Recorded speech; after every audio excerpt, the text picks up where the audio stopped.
Hello everybody, this is Ave-OLetsPlays. And this is player 2. Back again with another video. We are about to talk about some of Resident Evil. I'm gonna try that again. Some of Resident Evil 7. Biohazard. Yep. And this game's coming out next month. And I seen the trailer. I just saw the trailer. I ain't get to play the demo yet. Player 2 played some of the demo. I did hear that, some of the other video game channels, they got to play like 4 or 5 hours worth of this. So I was kind of jealous. Like, why I ain't get no call? I do video games, kind of. Yeah. I do video games sometimes. Right. Why I ain't get no call? What's up with that? Why didn't he get a call? I mean, it is what it is. But we're watching some of this trailer right now, and I gotta say, man, I really like how it looks. Like when it came out on E3, I like that. I like that short trailer. But you said you can play the game, man. Tell me something about it. Well, first of all, man, it really did a good job of capturing the suspense. Switching to first person was not something that I was a fan of to begin with, because I like my Resident Evil over the shoulder. That's 4 and 5 are my favorite entries in the series. I think 4 was, the most superior because it captured the action and the horror pretty much seamlessly, pretty much, perfect.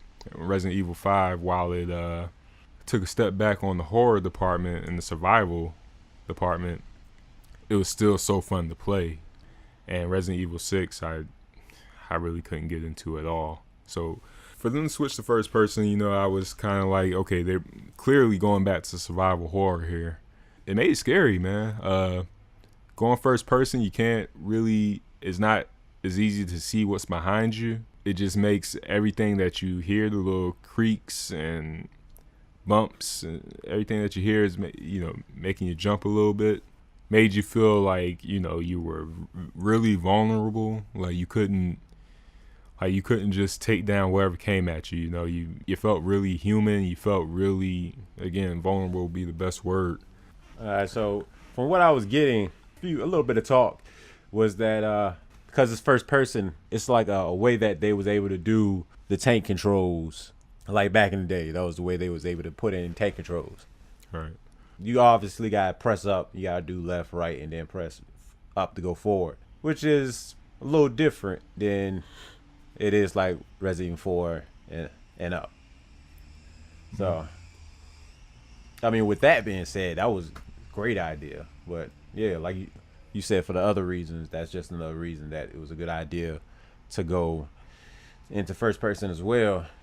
And from what it looked like, this guy Jack, I mean, at first, when I first saw the trailer, I was like, okay, this dude's, he's walking at you. I mean, just pick up something to him. But at the same time, it was like, oh snap, this dude can go right through walls. He can get shot in the face, and apparently that doesn't hurt him. So never mind. Mm-hmm. I mean, you getting smacked with that axe though. It was like, yeah, you still survive that. They're like, okay. Yeah, you kind of tanking an axe there, and Yeah. you're okay. So we'll see just about this pain tolerance. Is definitely interesting. And I think that again makes the game scarier. That you could shoot this guy in the face, and he's still coming at you. And he just in the trailer said like, nah, that ain't gonna work. Like all right, then let me just get away from you. Right. So it's like what? It's like, well, if that's not gonna work, what is gonna work? Hey. It's like so and you can't do those action moves that you could do in Resident Evil 4 and 5 and 6, where you can just suplex somebody's head off, or just hit them with a windmill kick or whatever. Again, the survival horror aspect is back in full effect, and it's, the way they're doing it, man, it's almost like it's better than it's ever been. Hey, what do you think this is gonna make it to the Switch? Next question. No, it's not making it to the Switch. Yeah, which sucks. If this did though, I think it would help sell it a little bit, not a lot. Well, maybe. The funny thing is, the Nintendo thing, Resident Evil 4 started off on the Nintendo GameCube, and it was Game of the Year. Hey. And it really took everybody by surprise because they were like, what? Like, Nintendo released this game? You know, because Nintendo has that reputation of being the kids' gaming system. Soft. Right. And, you know, you can blame Mortal Kombat for that one. But, yeah, it was a GameCube game originally, you know, and now it's, you know, it's been ported so many times, you know, ported to PlayStation 2 and then ported to the Wii, and which the Wii version is the best version of the game without a doubt. But now it's been ported to Xbox and everything. That game has been ported so many times, and it's over 10 years old now. But it all started on the GameCube, so you can't completely rule out that, you know, it'll make it to the Switch. But you want to say it won't? Yeah, it's not. But you can't rule it out completely. Right. But it's not. It'll never happen, but it could happen.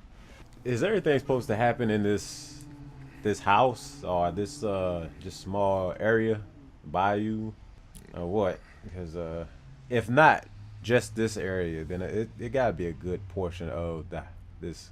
It's gotta be a good portion that is just in that area, like in the house, and trying to get away from the dude, figure out how you can get out, stuff like that. Mm-hmm. At one point, you have a cop come in by.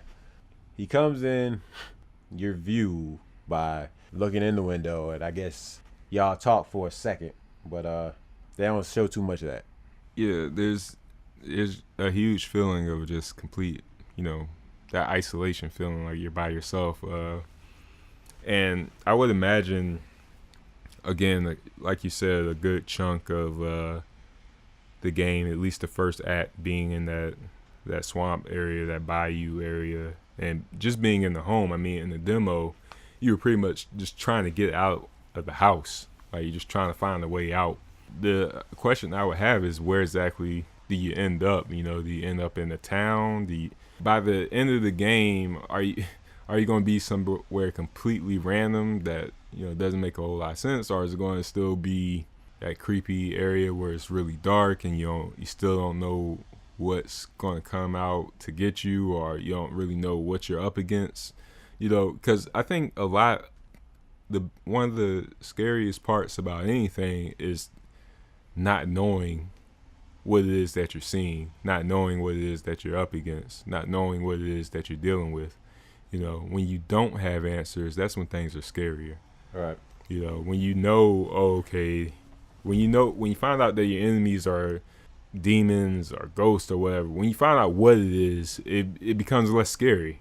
And I think the reason why it becomes less scary is because, you know, you're dealing with something that a lot of people believe, just doesn't exist. But when you have questions, though, like, what is that? It's chasing me, it's trying to kill me, I don't know what it is, I don't know what it's going to do next, I don't know what it's capable of. That makes things scary. Hey, did y'all finish the demo? Did y'all play it? Let us know. It's Ave-OLetsPlays Player 2. Check out some of the other videos. We're doing a lot more. We're going to do a lot more games that's more recent. Check out some of the old retro games we do. And with that being said, we out. Peace.